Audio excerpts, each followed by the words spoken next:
Bismillahirrahmanirrahim. Assalamualaikum warahmatullahi wabarakatuh dan salam sejahtera kepada para hadirin yang dihormati. Nama diberi Muhammad Arif Ghazali bin Murad Turki dari Sekolah Sains Sultan Haji Ahmad Shah Pekan, kod sekolah CAA 5072. Hari ini saya berbesar hati untuk berkongsi sebuah karya yang berjentik hujung pilu hati saya, iaitu Sayang Yang Tak Terungkap Nurhilal Muharrika. Novel ini bukan sekadar naskah biasa, tetapi sebuah refleksi mendalam tentang makna kasih sayang yang tidak semestinya diungkap dengan kata-kata, tetapi lebih bermakna apabila dizahirkan melalui perbuatan dan keikhlasan hati. Kisah ini berpusat pada perjalanan seorang wanita yang bernama Dr. Iman Syahira yang bergelut dengan perasaannya terhadap seseorang yang begitu dekat di hatinya.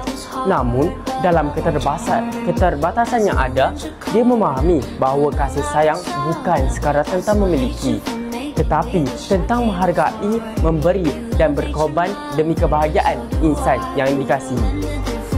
Lebih daripada sekadar naratif cinta, novel ini turut mengangkat nilai persahabatan, kekeluargaan serta keimanan sebagai tunjang utama dalam menjalani kehidupan.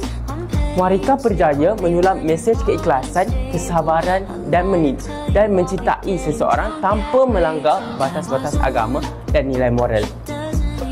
Bagi saya, buku ini mempunyai keistimewaan sendiri. Antaranya ialah gaya penulisan yang indah dan menyentuh jiwa. Muharrika menggunakan gaya bahasa yang puitis, mendalam dan penuh emosi. Setiap helaian membawa pembaca menyelami perasaan watak utama dengan begitu dekat, seolah-olah kita turut mengalami dilema dan perjalanan emosinya. Seterusnya, mesej yang syarat dengan hikmah.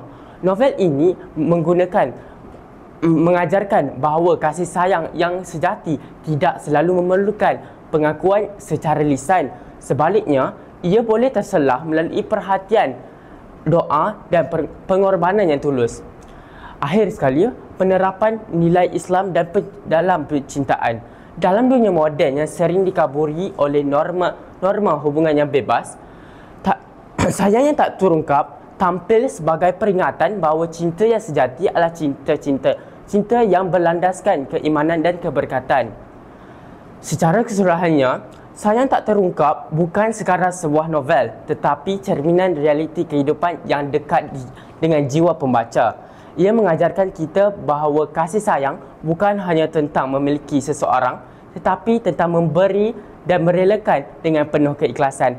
Bagi mereka yang menginginkan sebuah bacaan yang merangsang emosi, pemikiran dan jiwa, naskah ini adalah pilihan yang sangat tepat. Sekian, terima kasih.